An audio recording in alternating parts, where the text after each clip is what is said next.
Today we will have Dr. Todd Lawson, Professor Emeritus at the University of Toronto, begin his series of talks on the Qayyum al-Asma, the first work revealed by the Báb. And today his title is his Artistry, his Audience, and his Commentary on the Súrih of Joseph. Now turning to Todd himself, as you can see, he has been a Professor Emeritus at the University of Toronto in Islamic Thought, a Baha'i since 1968, and a member of the Association for Baha'i Studies since its very beginning. I can remember first meeting Todd in a pizza restaurant late at night in Ottawa in 1980, I believe it was. I walked in and there he was, so we ended up sitting down and talking over pasta, if I remember right. That was the first time we met. He has published quite a lot on the Qayyum al-Asma. His book, Gnostic Apocalypse in Islam and Islam, Rutledge 2012, for example, was about the Qayyum al-Asma. And he's published numerous other articles and books on the relationship between the Baha'i faith and Islam, on Qur'anic commentary, Sufism, and Shiism. The most recent book that I have listed here, maybe you've had something more recent, Todd, I apologize if this isn't the latest, is Intimacy and Ecstasy in the Quran, in Quran commentary, which is a study of the Báb's earliest major work. And there's more information about that here at this link published by Brill. Todd lives in Montreal with his wife, Barbara, but is currently enjoying the weather in Europe. And at that, I will switch over to Todd. Welcome, Todd. Thank you so much for joining us today. We're very much looking forward to hearing your presentation today on the Qayyum al-Asma. Thank you, Rob, and thank you for those words. I am very happy and honored to be a part of your program, which is so valuable and so important. All the hard work that you and your colleagues do has given so much to the Baha'i community. We can't imagine what things would be like had Will Institute not existed, and we don't want to try. So I'm very grateful to you and glad that you've asked me to participate. And I wish I could see the people who are participating in the webinar. But I will try and imagine a friendly crowd out there. I know most people, I've seen the comments coming in for the past couple of days, the introductions and so on. And very exciting to have such a group of people who are so interested in the writings of the Báb in general. Now, I would like to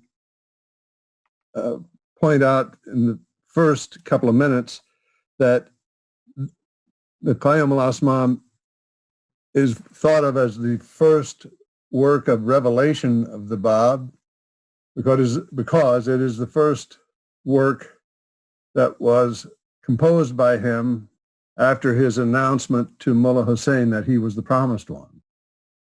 But it is not the first major work composed by the Báb. He had written numerous works of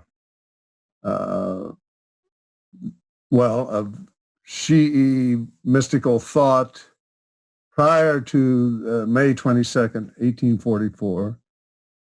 And one of them was a very long and elaborate Qur'an commentary on the first two surahs of the Qur'an. And this is the work that I have published the most recent book on, which came out in December 2018. It's unfortunately criminally overpriced. I wouldn't suggest anybody actually buy it, but if it comes to a library near you, you might find it interesting to read. These publishers charge a fortune for these things, and it's really sort of discouraging to see that one's work has to be packaged that way and sent out that way at such a high price. In any case, this earlier work, even though the Qayyum al-Asma is the first official work of revelation, shall we say, of the Báb as the Báb when he was claiming to be the Báb. There are many hints and suggestions in this earlier work that he already knew who he was. And it is very interesting to compare that earlier work with his later work. The earlier work was begun as in homage to Sayyid Kazem Rashti, who the Báb refers to in the opening part of that earlier work, the tafsir on the Súrah of the Cow, as his beloved teacher. And he says that he began the work after a vision in which he saw the entire Holy Land rise up and travel from Karbala, which is what is meant by the words Holy Land, to before his house in Shiraz, and bit by bit rematerialize with the information that Sayyid Kazem was dying or had died. And so he began the work on the tafsirs of the Surah of the Cow at that time in homage to his beloved teacher. And I think in line with Islamic traditional Qur'anic science, he had, although he didn't say this, but I think he had in mind at that time to write a complete commentary on the Quran from throughout all 114 surahs from the very beginning until the end. This was a common practice amongst religious scholars and mystics and philosophers in Islam in order to demonstrate their particular ideas and to demonstrate their mastery over the texts and the hadith and so forth. I believe that the Báb had it in his mind at this time, desire to, in proper homage to Sayyid Kazem, to produce an entire Quran commentary. An entire Quran commentary is typically runs to about 30 volumes from beginning to end. Can be shorter, can be longer, but this is the kind of work we're talking about that he may have planned to do. This plan was shortly interrupted by a number of events, chief among them being another spiritual vision, dream or vision. The word in Arabic and Persian is the same, in which he encountered the severed head of the Imam Hussein and imbibed or drank 7 drops of blood from this severed head. I know it does not speak to us in the West. This is a somewhat gory picture. We're not used to this kind of thing in our own religiosity. But in the context, the cultural context of the Báb, there could be no greater or higher honor for a believer than to have such an encounter. The Báb tells us in 2 places, and maybe more, but 2 that I know of, that this vision, this experience, which seems to have occurred shortly after he began writing that earlier commentary, which he started in January of 1844. This vision occurred probably in April or early May, seems to be feasible date. And he tells us that it was as a result of this vision and of drinking with great joy and great love these 7 drops of blood that the Báb felt himself endowed with a new power of composition, of writing prayers and commentaries and texts and contemplations. It was just after this that he began the work that is the topic of our discussion today. The tafsir on the chapter of Joseph in the Quran, or it's also called the best of stories, or the tafsir of the best of stories, because the Surah 12 in the Quran, the Surah of Joseph, calls itself the best of stories. Now, explain that in a second. The title that is most well known by as the Báb's composition in commentary on the 12th Surah of the Quran is Qayyum al-Asma, which is a little difficult to translate literally, but what it means is, it means he who is beyond all names and attributes. So it's a reference to the utterly transcendent God. The interesting thing here is that the word Qayyum is also chosen by the Báb because it has the same numerical value as the word Joseph in Arabic. So this is a very good example of the way in which the Báb combined and connected perhaps what might have otherwise been thought disconnected texts and ideas in the holy works of Islam to talk about something new. So I think that we can now move on to the main talk, which is to discuss in very broad terms the artistry of this Qayyum al-Asma, the Tafsir Súrih of Joseph, or the commentary on the story of Joseph in the Quran. And I'm concentrating on its artistic dimension for a couple of reasons. Number one, we know that the work itself is responsible for the birth of the Baha'i dispensation, that it was the response of Mullah Hussein, about which we will talk more in the third installment, and it was the work that convinced these young students, they were sort of like senior graduate students and young assistant professors, if you like, that had come out of the seminaries in Karbala, who were looking for the promised one in expectation of the return of the hidden Imam, because it was now 1,000 years since the disappearance, and as you all know, Sayyid Kazem, before he passed away, had instructed his followers to look for the return, which was near at hand, instead of doing what they were asking him about, which was, who is going to be the leader of our group after you are gone? So rather than appoint someone to be the leader of the Shaykhi group, he said it's now time to find, to wait for and look for the hidden Imam.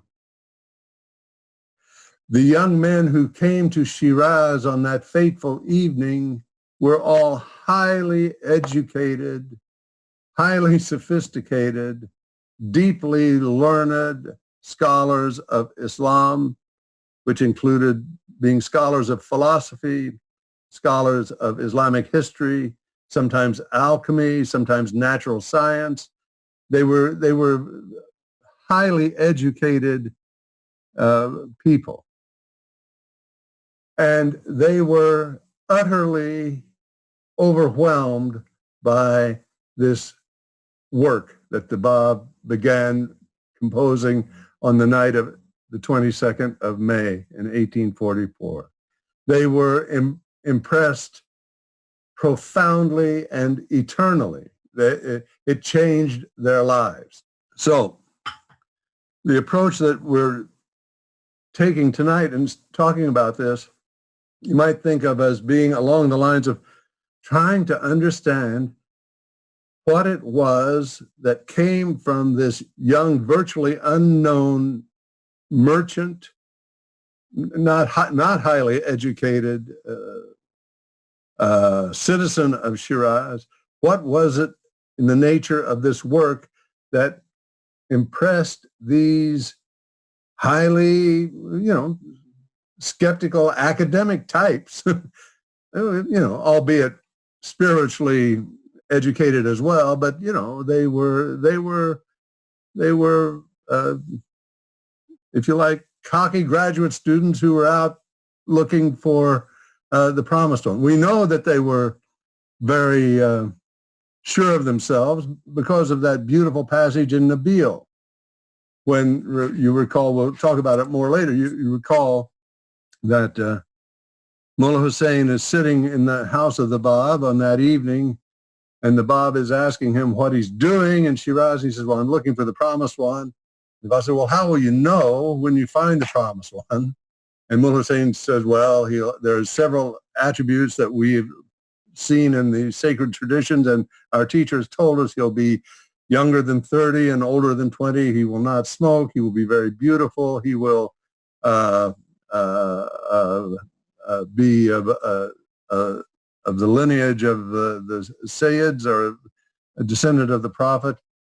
And then the Báb interrupts him and says, well, I have all of these attributes. And we get an idea of how these young men were thinking about things. That when Mullah says, thinks to himself. It tells us in the Nabil, he thinks to himself. I couldn't believe the presumption of my host, words to that effect. This young, unknown, unschooled person claims to be the focus of all the love and authority in the universe.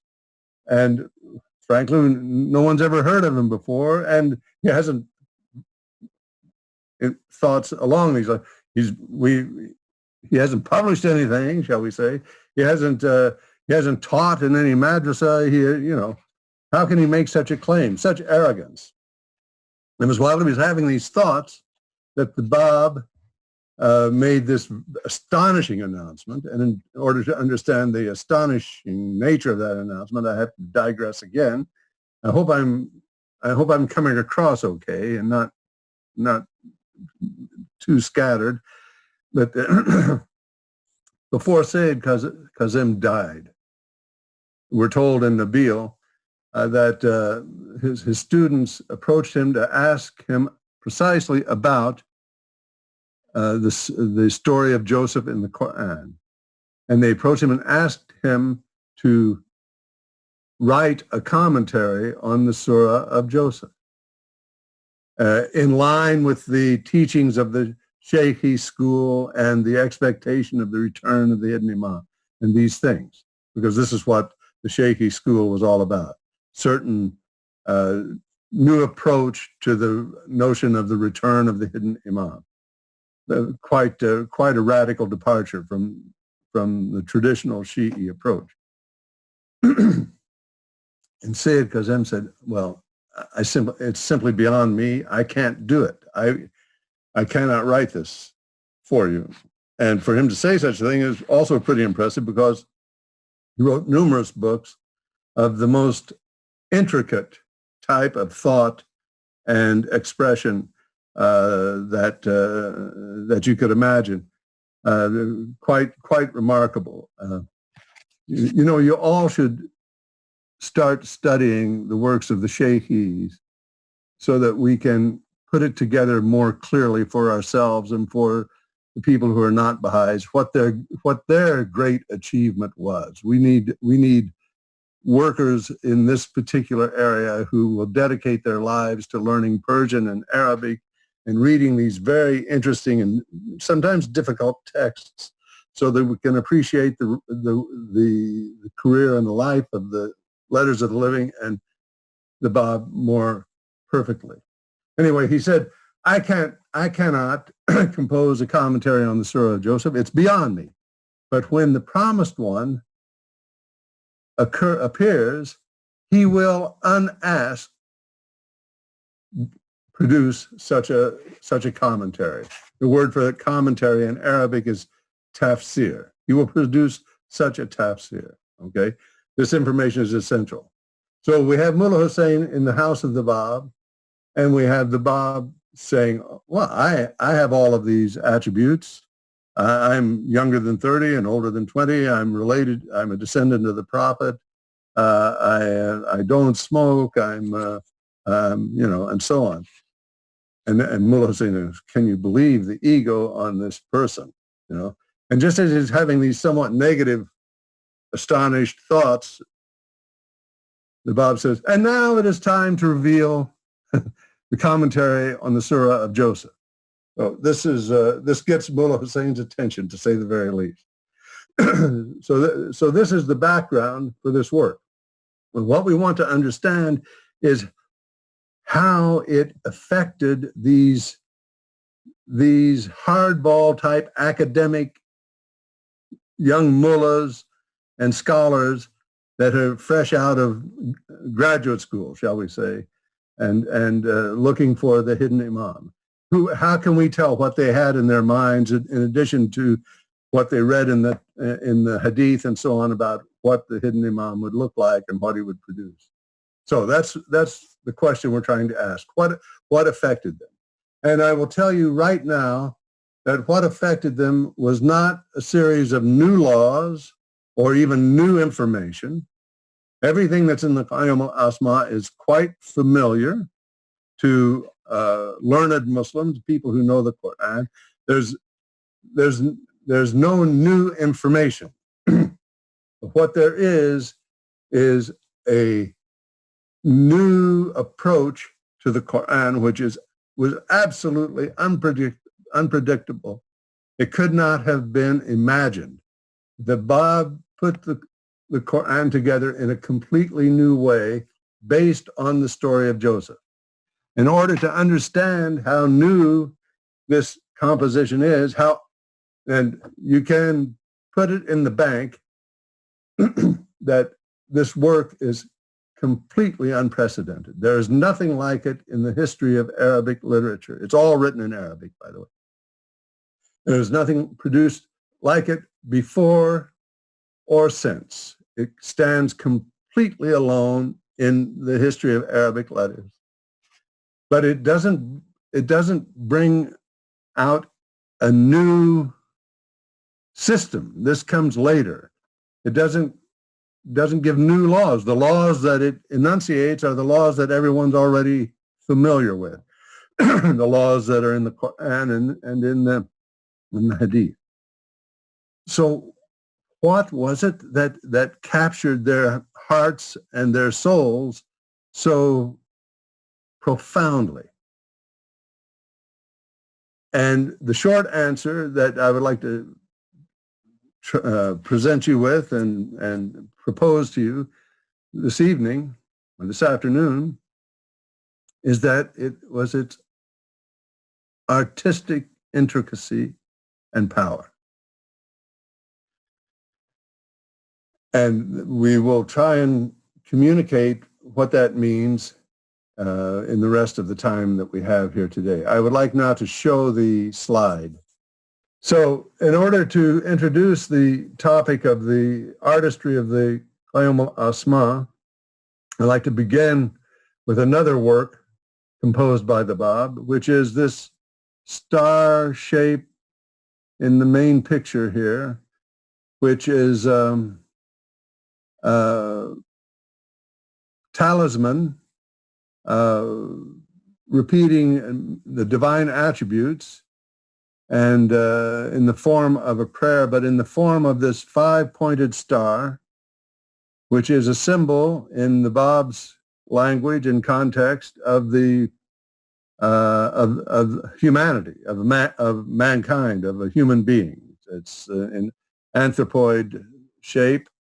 The star is all done by him, written in this beautiful script that looks like it's, it looks like it's a flame, doesn't it? In this very powerful, beautiful, graceful script. I want you to see this because, in fact, even though the text of the Qayyum al-Asma is not in this shape at all, from the point of view of the arrangement of, if you like, ideas and sacred scripture and words and the attributes of God, it in fact comes through as representing a sculpture or music of ideas that might be compared to this. The Báb's artistic nature comes through perfectly in this work of his, and he did many works along these lines throughout his life in this gorgeous, beautiful handwriting that he had, and his artistic sensibility is very, very evident. Another work, wait a second. I want to go to the next slide. Let's see what happens. This one is another work of the Báb's, and a traditional Islamic talismanic device, but this is one composed by the Báb, which shows again his concern with proportion, rhythm, harmony, the use of space, the beautiful, graceful handwriting again. We can look at the text of the Qayyum al-Asma, which I did not, of course, bring a picture of because I'm still learning how to do these things. Forgive me. But we see that in the Qayyum al-Asma, even though it is not a work of graphic art, it is a work of literary art, if you like. And it is this artistic power, this ability to control the resources of the sources that he depended upon and to rearrange those texts in a compelling way that simply overwhelmed the letters of the living and caused them to devote their lives and to teach the new vision and the new revelation throughout Iran, and which ultimately led, of course, to the rise and appearance of Baha'u'llah and the Baha'i faith. So what I'm suggesting is that the original revelation, the original dispensation beginning was an artistic gesture rather than a theological gesture, if you like. It was an aesthetic work rather than a discursive work. Even though there was discourse involved, there was the Qur'an and there were the Hadith, and the Báb's mastery of them and control of them was extremely impressive. It was actually the way they came through his mind and through his pen that caused the first Mullah Hussein and the letters of the living to devote themselves to him and to know without any doubt at all that the hidden Imam was either there now or was very soon to be there. And in any case, it was a reality. The return of the hidden Imam was a living reality because of the compelling artistry of the Báb. Now, how do we get, it's relatively straightforward to notice and appreciate the art involved in these works of the Báb, this mandala-like text and the star text here. We see it. We don't need to argue that the art is involved, and control of materials and sense of proportion, rhythm and harmony, and all of these elements of art, rather than theology or philosophy or even mystical ideas. It's the compelling power of the experience of these beautiful emblems, talismans, and mandalas that speak for themselves. I mean, it is interesting to see what they actually say also, but that which draws the person in is not the idea, but the artistic perfection of the works themselves. Now, in order to appreciate the artistic achievement of the Qayyum al-Asma, which is, again, a commentary on the 12th surah of the Quran, the Surah of Joseph, then we need to know what the Surah of Joseph is all about. Otherwise, it doesn't really make much sense to think of a commentary on it. The Surah of Joseph is in the Quran, has a very special place. Unlike all of the other surahs of the Quran, the 113 other surahs, the Surah of Joseph has a clear beginning, middle, and end. And it tells the epic story of the love of Jacob for his son Joseph, the exile and banishment of Joseph due to the jealousy and betrayal of his brothers, the languishing of Jacob in heartbreak all the years that Joseph was away in Egypt, the injustice that was visited upon Joseph by the official of the Egyptian courts for whom Joseph worked, and you could say was adopted by these high-ranking officials, in whose house he was abused by his new adoptive mother, who tried to seduce him because he was so beautiful and handsome. As a result of which, even though everyone knew he was innocent, he was put into prison anyway because he was a Hebrew slave. And in prison, he revealed to his fellow prisoners that through conversation and their time together, he revealed that he had very serious ability in the interpretation of dreams.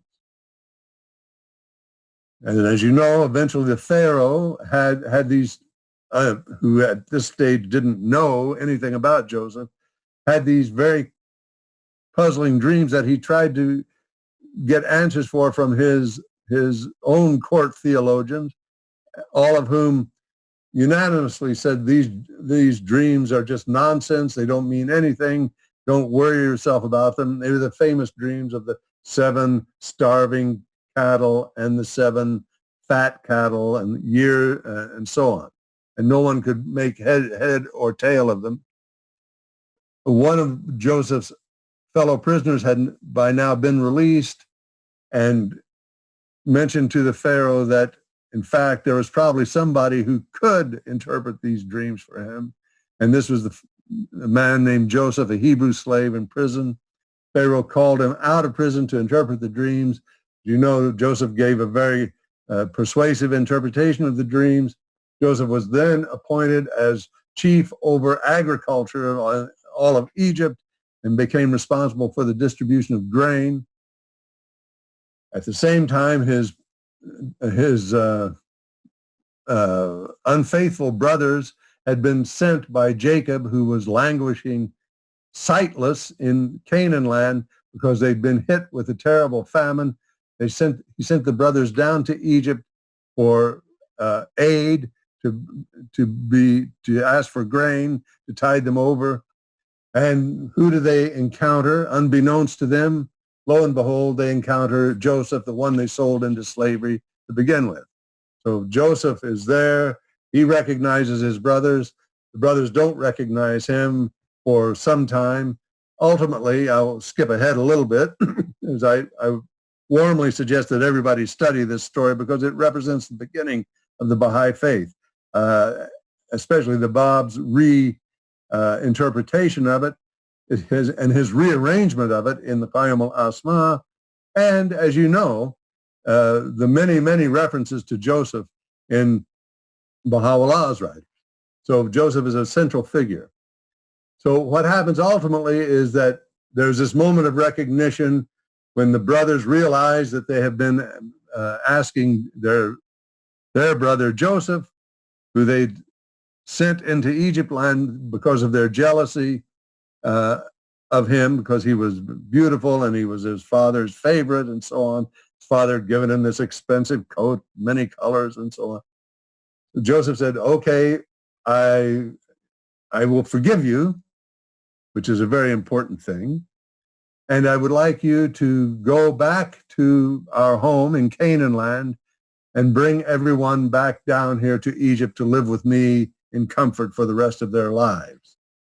And he said, oh, and by the way, when you do return, take this shirt of mine, this coat of many colors, however way you wish to think of it, and take it and lay it upon my father's face, and he will return, his eyesight will return to him, and so on. And then there's a very important scene in the Quran when brothers are leaving Joseph, leaving Egypt, going across the border.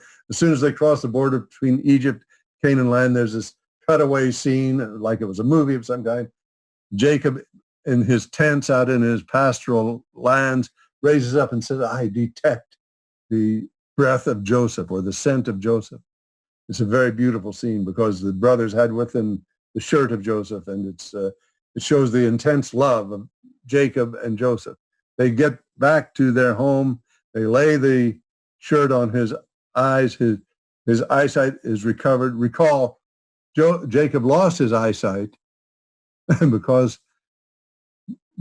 he wept so intensely that he wept the color, which is the symbol of sight, out of his eyes. His eyes became white from weeping, which means that he washed away through his grief his sense of sight, his grief about the separation and loss of his son Joseph and Joseph's brother, ultimately Benjamin.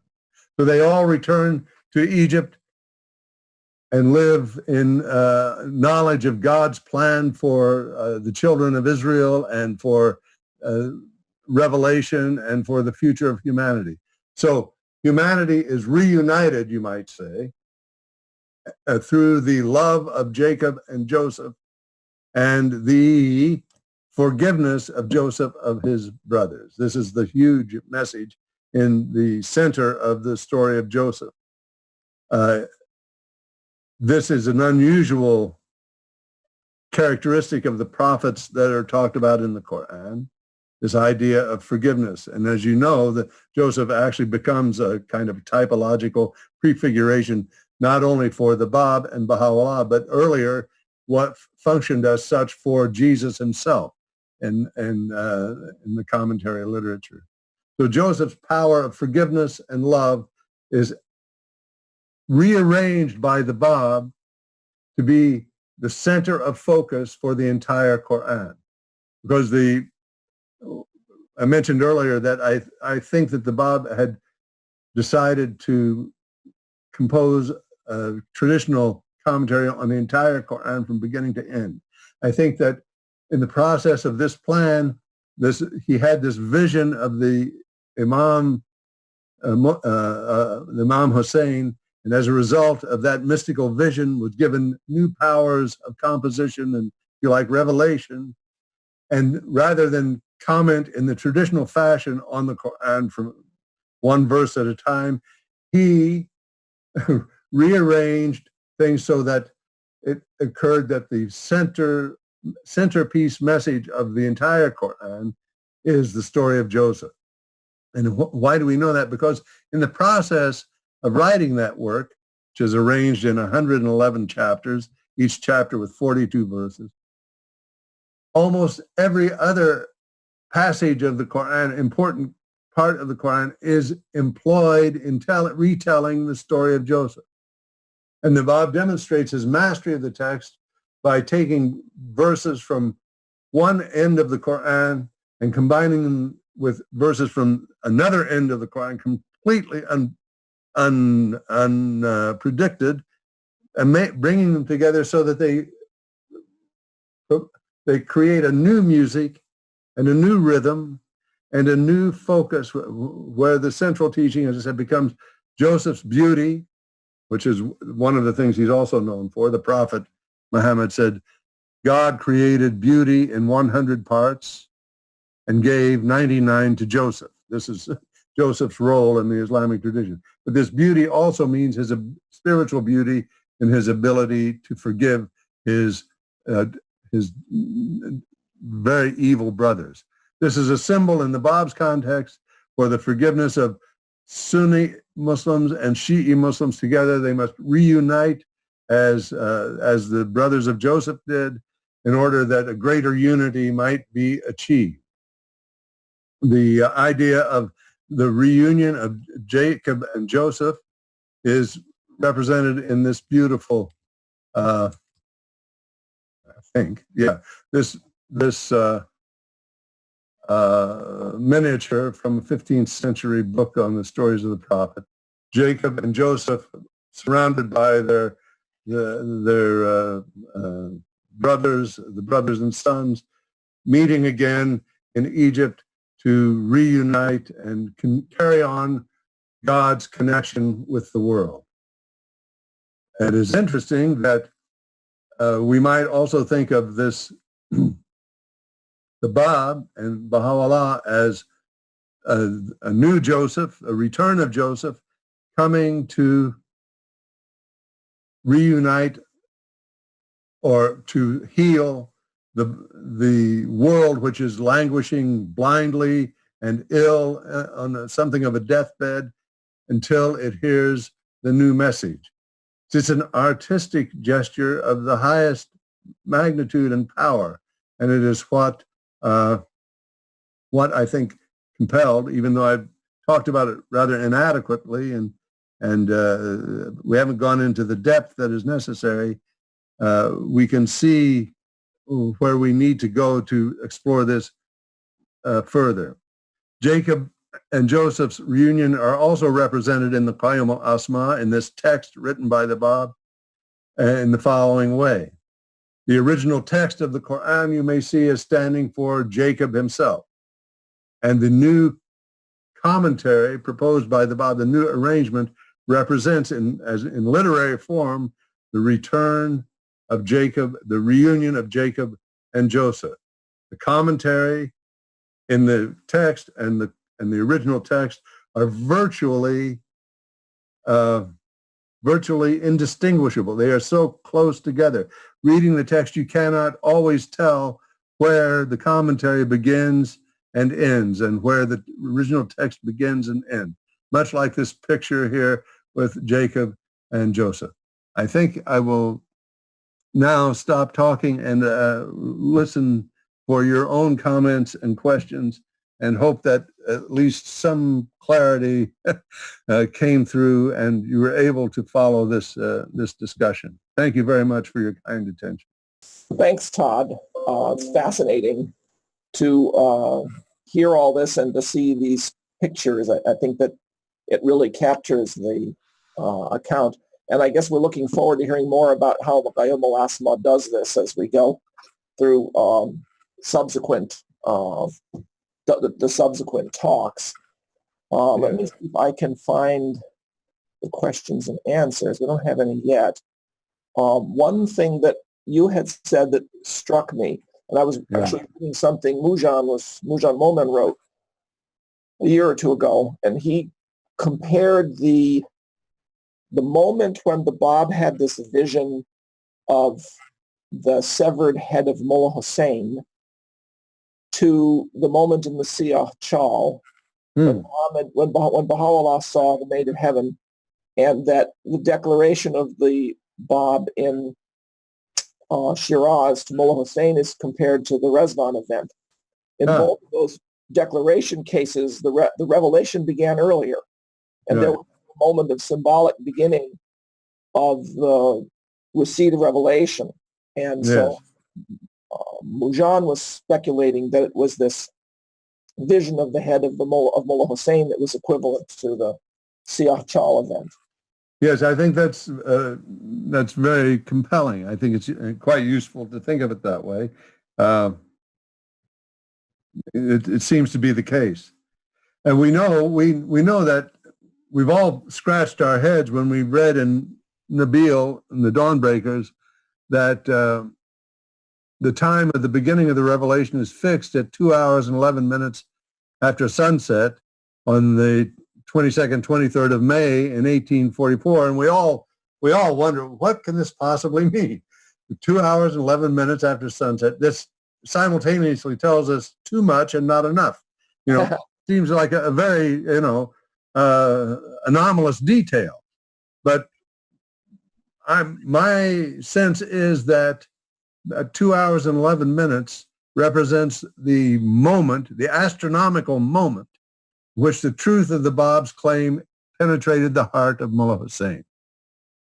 And the Báb has timed it. We know that Baha'u'llah said, Mullah Hussein is he without whom God would not have ascended to his throne. And we know that Baha'u'llah thought of the Qayyum al-Asma as the first, the greatest, and the most mighty book. And it's ambiguous whether he means of the Báb or of all books of all time in the Kitab-e-Iqan. So we get a sense of the momentousness of this text from those words from Baha'u'llah, and the sense of precision, anomalous precision that the Báb underlines in his 2 hours and 11 minutes after sunset. And I think Mujan's suggestion is a very interesting and useful one. We do. It would represent a kind of symmetry with the way in which the dove comes to Jesus and the maid of heaven. But he had this image also of Sayyid Kazim's house in Karbala, the entire Holy Land, floating through the air and landing, as it were, piece by piece, sort of like a pixelated cinematic event before his house, announcing to him the passing of Sayyid Kazim. There seems to be also some messianic energy in this as well. Yeah, and presumably in those days, the material means for moving the news from Karbala to Shiraz that Sayyid Kazim al-Rashidi had passed away would have been pretty slow. I mean, I rather doubt if he passed away on January 1st or December 31st, 1843-44, I think we're not quite sure which date. That's right. It's taken a month for the news to get to Shiraz. It could well have. Yeah. It's true. It seems to me you had done some work on the tafsir on the Súrah al-Baqarah, and he had started writing this surah before the vision of the head of Mullah Hussein. As far as we know, yes. Is there a difference of tone? Absolutely. Yeah. I'm grateful to you for asking this question. Well, you had said there was a difference of tone in something you wrote, so that's why I asked. The two works, these two works, the commentary on the Surah al-Baqarah, which was written before the Qayyum al-Asma, and the Qayyum al-Asma are two works of Quran commentary. Both of them are entitled Quran commentary. Tafsir is the technical term. Could not be more different. And you could not imagine two works that are more different in every possible way. The Tafsir Surah al-Baqarah, the earlier one, is much more traditional in form and content, and compositional, the style, the literary style. The Qayyum al-Asma is utterly, even though it deploys and uses and reworks the Quran. In fact, probably 80% of the vocabulary is the Quran, if not more, in the Qayyum al-Asma. There's very little of his own words as such. He makes his point by rearranging the Quranic words. It is done in such a way that it helps us understand a very important Baha'i technical term, which is badi.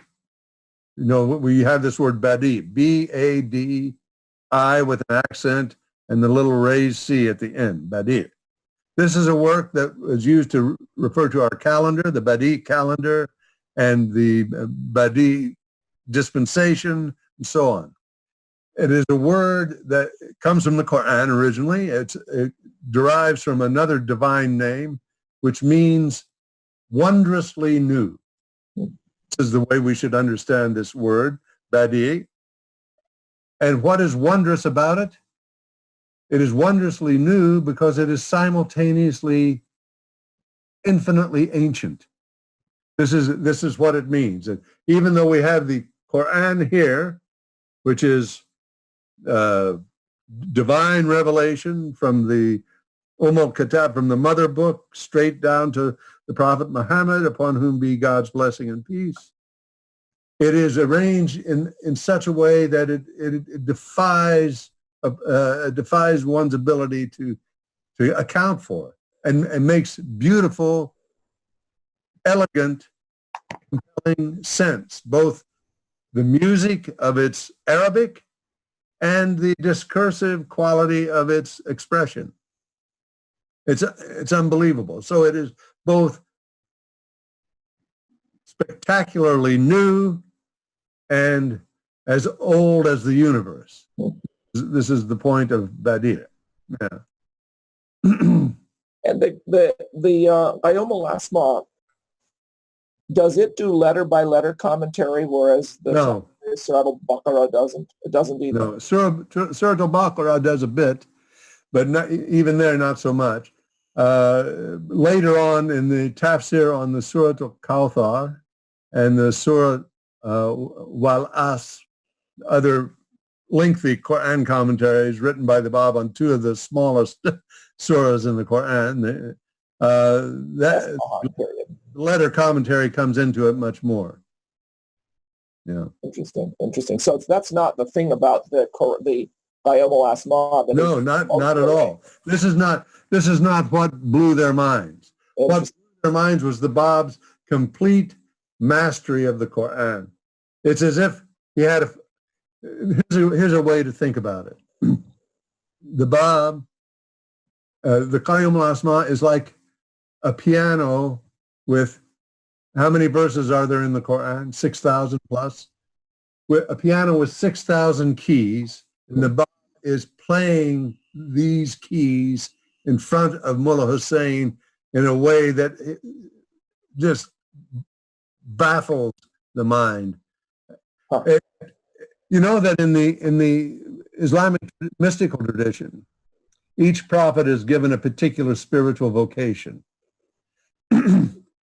Joseph is given the role of being a manifestation of the sacred imagination. And it's this imagination that allows him to interpret the dreams of the Pharaoh, to imagine a world without retribution and revenge in dealing with his brothers, and to imagine the reunion of his fractured community. It is a very, very powerful thing. In Islamic metaphysical thought, the imagination is what is responsible for the creation of the cosmos, the divine imagination. So we see this communicated through, by virtue of being related to the prophet as a Sayyid, the Báb is also related to the historical Joseph. So we see this, the DNA of Joseph coming down through the generations, containing this imaginative component coming through and being expressed by the Báb in this work of art. You know, religion and art share a great deal. This has been talked about at great length by scholars and philosophers for generations, because they both represent ways of articulating, representing, and expressing the truth. They do it in a different way. Religious texts do it in a discursive way, a syllogistic way, a seriatim way, one thing after another. This is that, therefore that, and this, and so on, and follow this.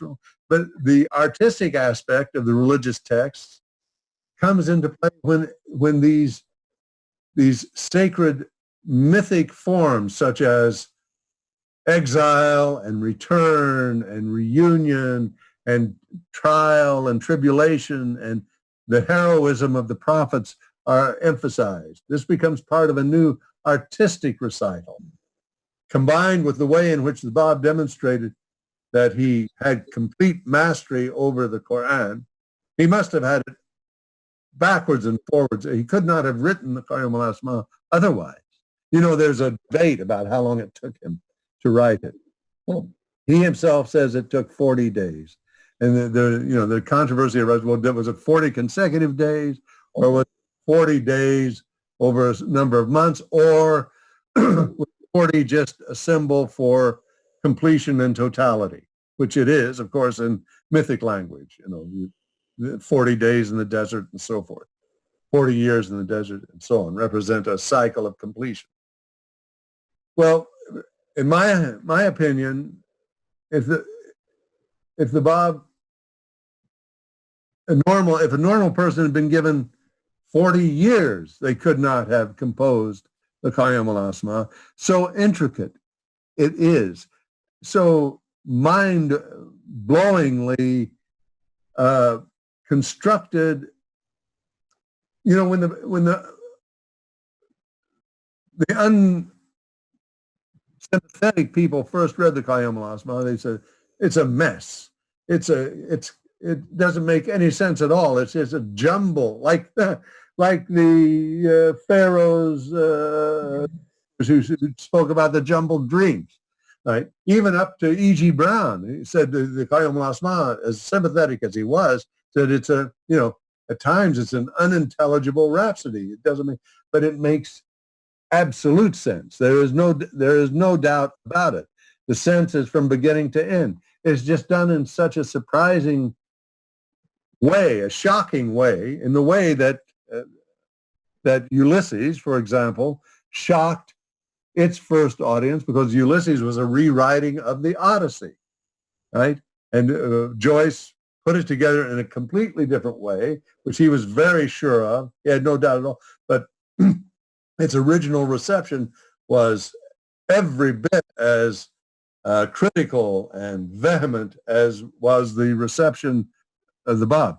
The difference, of course, that Joyce eventually won over the audience, started literary modernism in the West, and became very prominent and celebrated, and probably even to some degree wealthy. The Báb was executed for a similar, if you like, literary gesture. Fascinating. Well, we have a bunch of questions now. Okay. I'm not sure even where to start, actually. Giti says, what's the significance of Joseph in the Jewish tradition, and do they expect him to come back in any form? Is he considered a prophet? That's a great question. A couple of years ago, I shared the podium with Robert Alter, who was foremost scholar of the Hebrew Bible, and we were both talking about Joseph. He was talking about Joseph from the Hebrew Bible tradition, and I was talking about it from the Qur'anic. I didn't talk about the Báb or Baha'u'llah. I spoke about the Qur'anic thing. When I was done, Alter, who is highly regarded, I mean, he's just published a new translation of the Hebrew Bible. It just came out in December, the entire thing. He's about 80 years old now, but he shook the world 40 years ago with his Art of Biblical Narrative. It was a very big book in religious studies. He said, this Joseph in the Quran is we don't have this kind of religious figure in the Hebrew Bible. Oh, it's he's venerated, of course, by the tradition, but we don't have the religious elements that come through in the Quran. So the Quran is teaching us a new way to think about Joseph, and a new role for him in society. A resacralization. Well, that's it. And the Báb's Qayyum al-Asma you may think of as a re-revelation of the Quran, with the focus put where it should be: forgiveness, love, and unity, and beauty, and scent. This is an assignment for the class. When you're reading the writings of Baha'u'llah, keep track of every time you see the word beauty, a reference to a shirt or a garment, and a reference to what did I say? Scent, beauty, Garment. garment.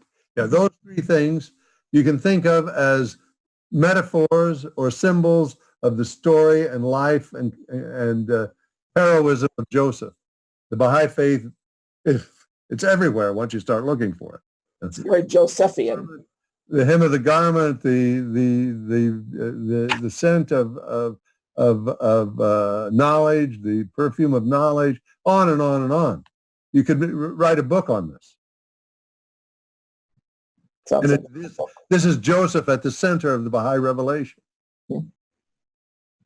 Well, Runa asks this question: where can she find a complete copy of the Qayyum al-Asma in the original Arabic? Oh, all over. You can download one from H. Baha'i. You can get copies of it at Cambridge, and they have the Brown collection online. You can go there and download a copy in a beautiful Nastaliq hand. You can at the British Museum, at the Princeton Library. I think it's online at Princeton now. They have manuscripts. They're all manuscripts.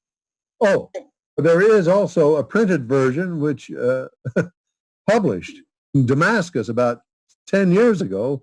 Omid was, when he was, Omid Ghaim Maqami was in Damascus, in the souk, in the market, and saw a printed copy of Qayyum al-Asma there. And that's, you can also find online.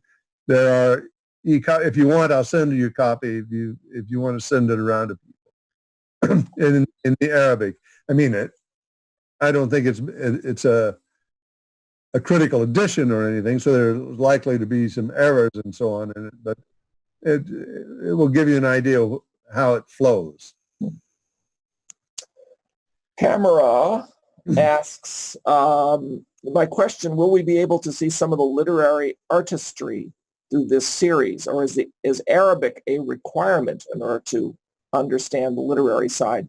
I would like to know much more about how the Báb's commentary on the Súrih of Joseph relates to the beginnings of the Baha'i faith. Yes, wonderful. Well, I'm going to do what I can to communicate this to us in the next couple of meetings. There are some articles that have been written on this. I can send them your way, and people can download them and look at them. It is the unswervable truth is as follows: you cannot get a sense of this personally without knowing Arabic, unfortunately, because there are some attempts at translating this aspect of the Qayyum al-Asma, but they fail miserably, even though very talented people have made the attempt to make these translations. They fail because the music of Arabic is so different than the music of English. And the syntax and morphology of Arabic is utterly different. The grammar is different. So the way the language functions is utterly different. So to try and communicate the Arabic poetics of the Báb's Qayyum al-Asma in an English translation is an exercise in heartbreaking futility. You can get some of it across, and hopefully enough to encourage people to learn Arabic and do it, and to keep working on it so that we can actually one day maybe produce something like an English translation of the Qayyum al-Asma. The more people that work on it, the better chance we have of doing it. As you know, though, Robert Frost is famous for having said, "Poetry is that which is lost in translation." Right? So it may be utterly hopeless, but we can talk about it as long as you like, because it is a very thrilling and exciting thing. And I hope that you do get some idea of the great achievement of the Báb here. Young man, 24, 25 years old, clearly had complete mastery over the entire Qur'an text from beginning to end, and reconfigured it in dazzling badi fashion. Yes. And if we can't feel it personally, what we can do personally is to get a better idea of what it was that caused these letters of the living to lay down their lives for the Báb. One thing I saw, I think it's Steve Lambden's translation of the first Súrih of the Baha'i law, and Right. he put in boldface all the Quranic text. And I didn't actually try to read his translation, but I was struck by the fact that like 1/3 or 1/4 of the text was Quranic. No, it's more than that, Rob. Even more. Wow. That might have been. I've done a text like that. Maybe you saw mine. Maybe it was yours. Yeah. It's much more. It's 90%. That's amazing because clearly he's not using it in the same order.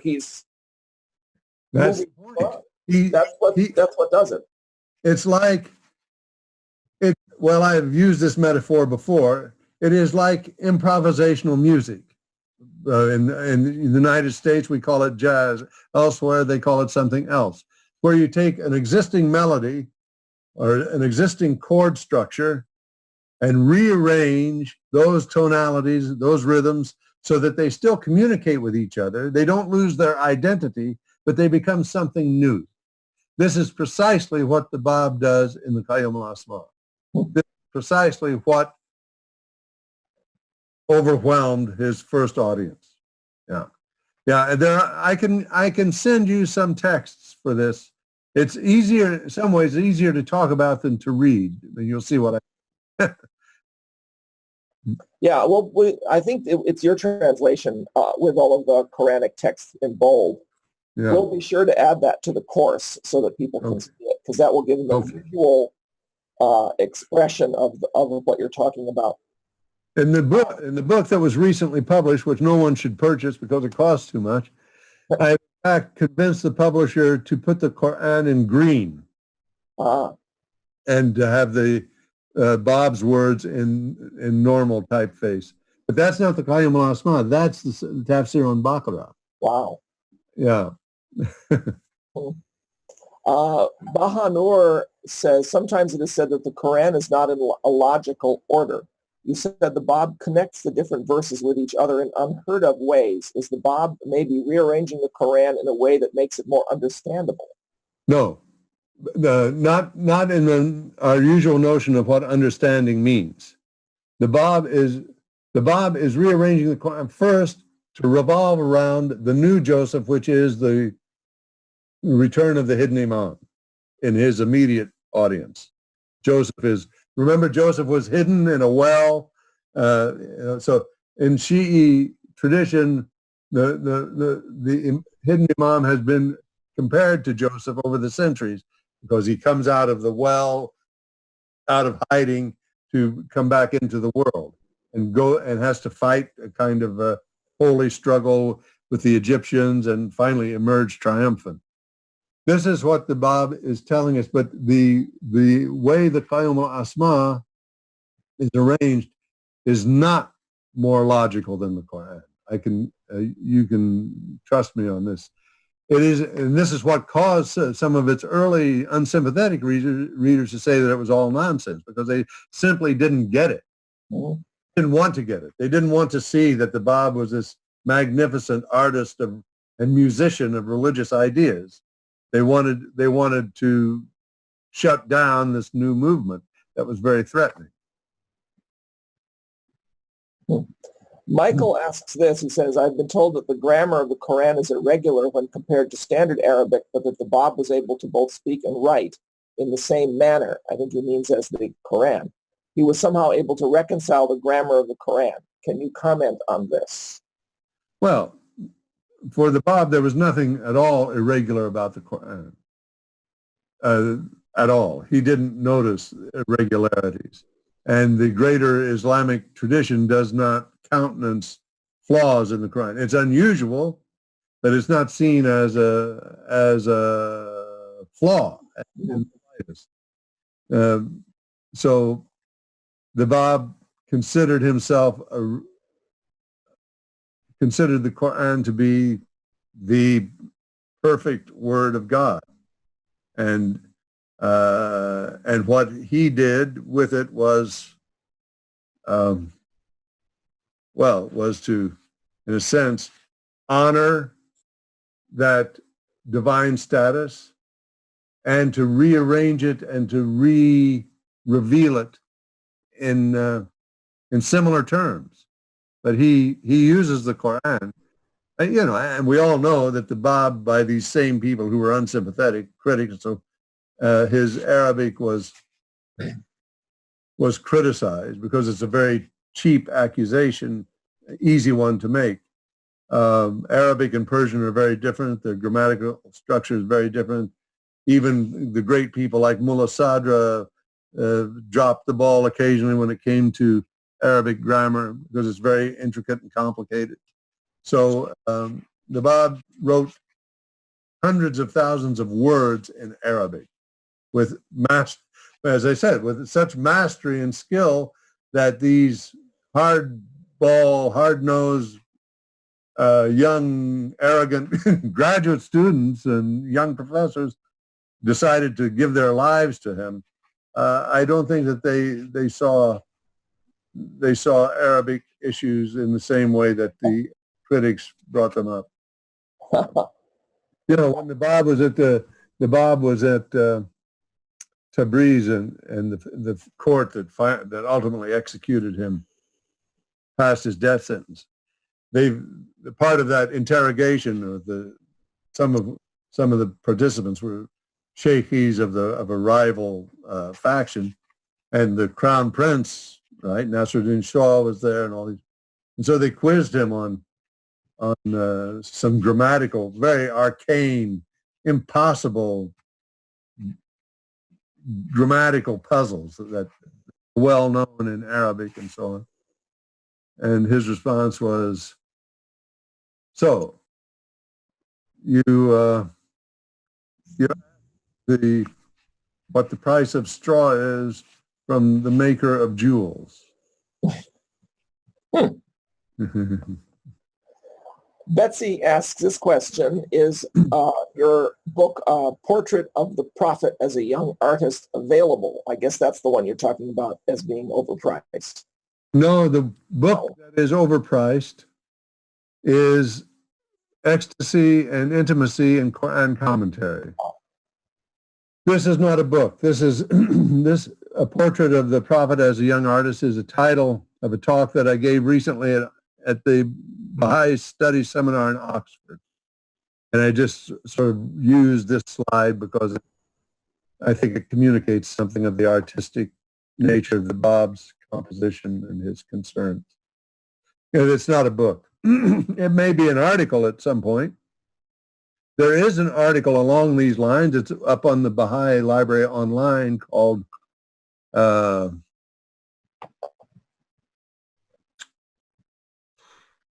help. Maybe it'll come later. Yeah.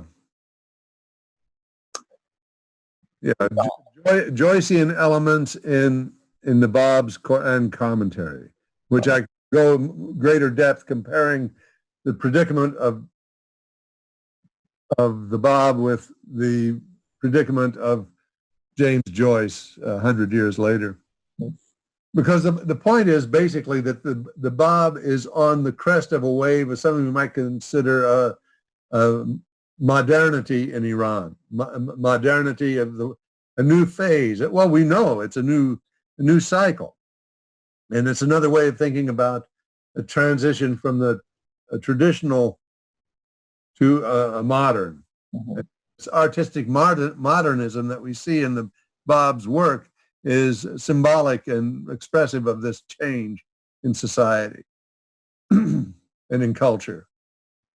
The difference between Joyce and the Báb, as I said, is that the Báb was completely ignored and hounded and ultimately executed, whereas Joyce became a celebrity in his culture.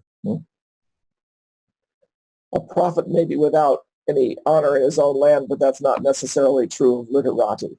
That's right. John Warner asks, could you please elaborate on Baha'u'llah as the true Joseph? Well, I think that Baha'u'llah, first of all, in his outlawing of religious conflict or fighting in the name of religion is a very Josephian gesture. Of all the prophets that the Quran mentions, Joseph is the one who is the promoter of peace. I mean, others do, but they also, many of them engage in battle and military action. But Joseph doesn't have any part of this conflict, of militarism, of any of these things. So this is one element, and the veneration or the sacramental value of beauty in Baha'u'llah's writings is also another important clue to the Joseph presence in Baha'u'llah's spiritual vision and his perhaps self relation to the historical Joseph. His betrayal, of course, by his own brother is another example of a Joseph motif, and his imaginative approach to scripture, the way he interprets the Quran, and for example, in the Kitab-e-Khan, and again, the way in which he nullifies what jihad. You're familiar with the tablet of the true seeker, right? Mm-hmm. You know that the Guardian choice of the words true seeker in that tablet is a translation of the word mujahid, which is a warrior. Warrior. In Arabic and Persian. It is the one who practices jihad. The Baha'u'llah refers to the shakhs mujahid and as being one who uses spiritual qualities to fight against the injustices and the evil and the chaos of the world. And the Guardian doesn't use the word warrior in his translation. He uses the word seeker, true seeker. So to me, it seems that, and again, anytime you see in Baha'u'llah's writings reference to perfume or the scent or the garment, from the hidden words at the beginning, we've clothed this in the garment of brevity as a mercy to the God-fearing, whatever, excuse me, I can't remember anything. The idea of beauty, the blessed beauty, is a perfectly apposite Joseph reference there. There are tons of them. And a very interesting exercise for us in the court, as this short series of talks on Joseph, if in the meantime we could all go back and look through the writings, choose a favorite book, and try and track these references to Joseph and other ones. Those aren't the only three. His ability, his imagination, his ability to understand the idea of love and devotion, heartbreak between the separation, Jacob and Joseph. These are all very powerful elements in Joseph, which are brought into the faith. And also to try to imagine how the focus on Joseph and Jacob and Joseph and his brothers in the context of mid-19th century Shiism and its hatred of Sunni Muslims and so on played to his audience. This was an extremely powerful message. People were exhausted by this mutual condemnation between Sunni Muslims and Shi'i Muslims. And the vision of Joseph fits perfectly. Someone mentioned in their personal lesson plan this great book by Kenneth Cragg, I'm in the Soul. That's a beautiful book that Cragg wrote in an attempt to put in perspective the conflict between the Palestinians and the Jews. He wrote it about 10, 15, just shortly before he died, in which he sees that Joseph, the image of Joseph, is really the only way out. That both traditions venerate and admire the figure of Joseph, and they must come to some mutual understanding about how Joseph lives in both of their religious imaginations. And so you see it was no accident that the Báb chose the story of Joseph for his inaugural revelation or composition. And to do it in such a compelling and innovative, radically different artistic method was a perfect announcement of a new age. Wow. I've still got a lot of questions here, and we've been running quite long. I can give you a few more. All right. Sue Emmel says, does the same kind of academic arrogance described in the time of the Báb and Jesus exist today? Can you imagine? There are insignificant, uneducated, unlettered people, including gasp women, who can speak eloquently and on par with scholars and academics today because we have access to the writings of the Báb and Baha'u'llah. Is this a form of justice in this day? Another form of fulfillment of the prophecy that all will see him? Yes.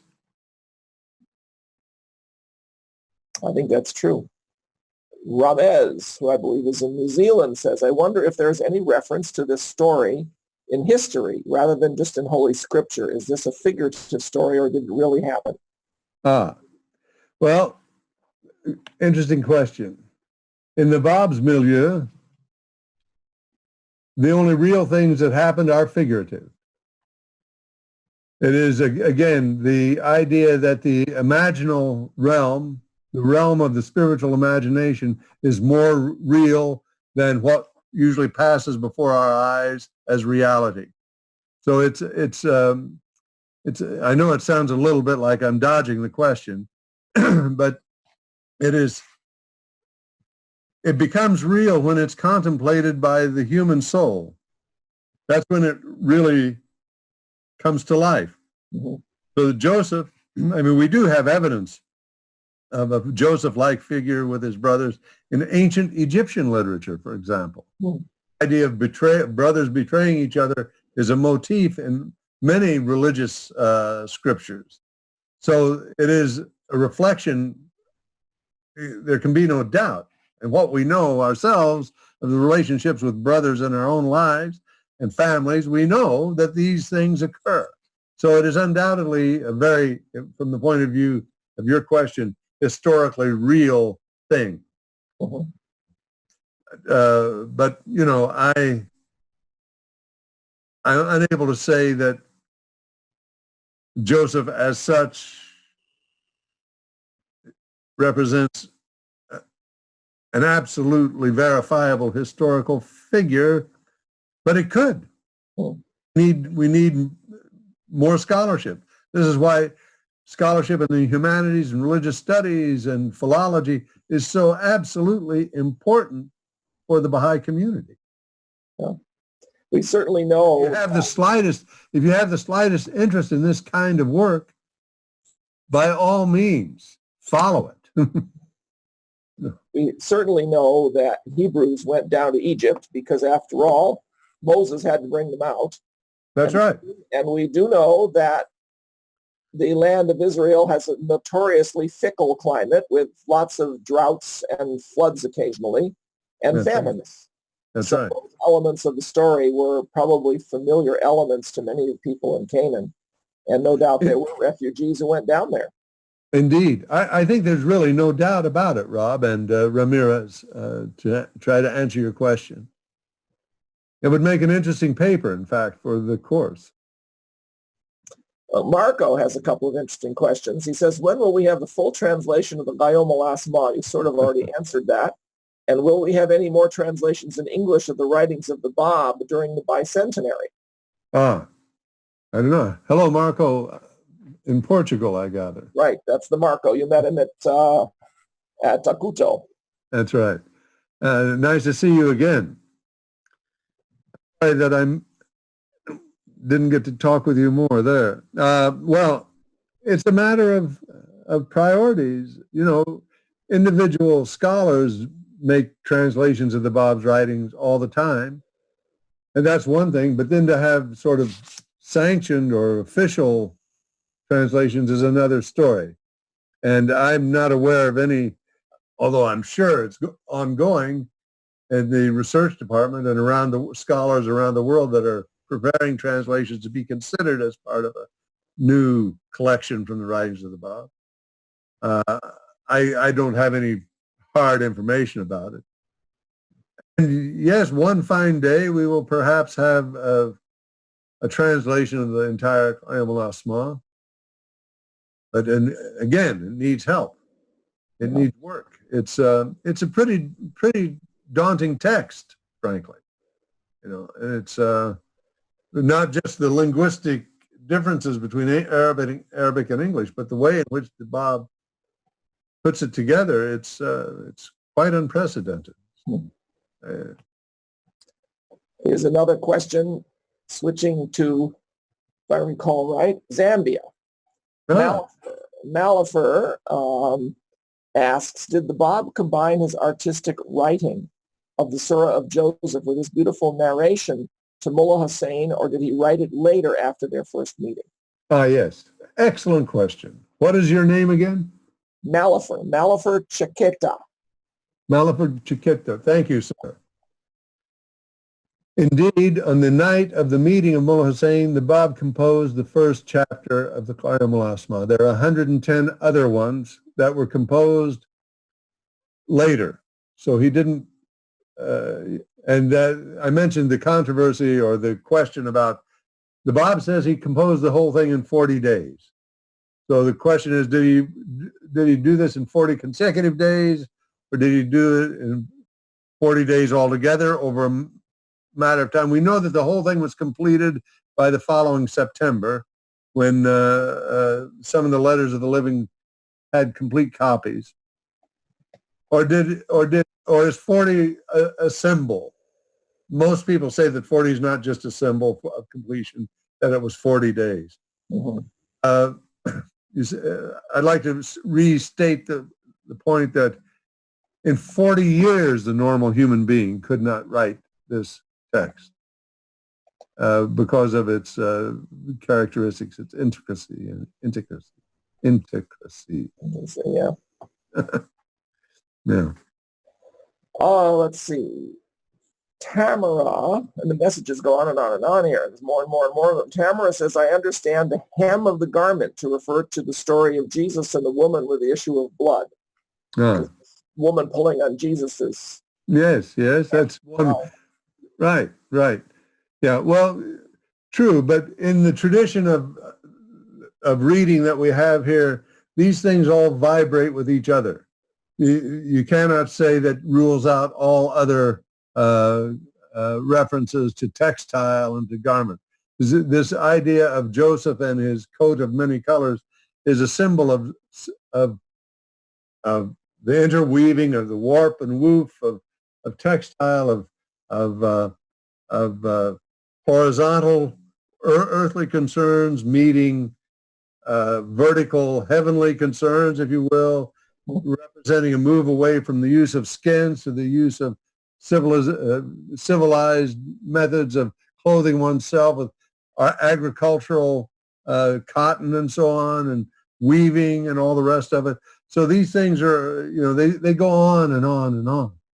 And so I think, yes, it's not only Joseph that these things are referring to, but Joseph is, in the mind of the readership of especially the Qur'anic Joseph and the Islamic Joseph, not just the Hebrew Joseph,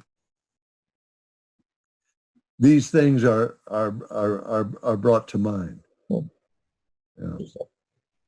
Well, I think we have one question left. All right. John asks, is Joseph's rank as the highest political figure in Egypt after the Pharaoh prophetic of Baha'u'llah's future standing as the author of a new world order? Yes, I think that's very, very astute. Good. Well, Malifer is from Malawi, corrected me and says Malawi, not Zambia. I apologize, Malifer. It says thank you. And Tamara also says thank you. And various other people have also said thank you. Well, thank you for your patience. Yeah. We're delighted that you were able to join us today, Todd. We're looking forward to your presentation in 2 weeks, and then another one 2 weeks after that. And we will all benefit greatly from this exploration of the Bayomul Asma. Thank you, sir. Thanks, everyone. Thank you, Boyd, for your patience. We'll see you next time. Yep. So I will sign off for now. Thank you, everybody, and see you again in another few weeks. Bye-bye. Bye-bye.